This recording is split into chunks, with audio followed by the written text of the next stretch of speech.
So when I started in the mortgage business, I closed no deals. I had no referral partners. I had no way of getting new leads.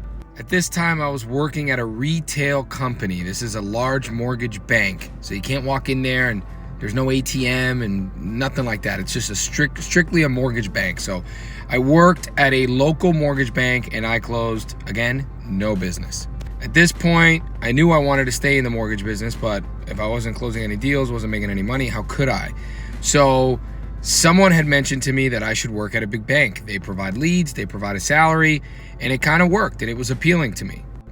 The problem was they weren't hiring anyone who didn't have previous experience, and I barely had any.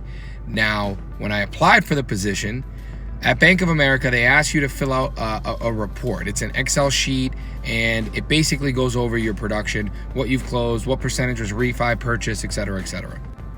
Now, I knew if I showed my actual production, I wouldn't have got hired. There wasn't anything to put on there.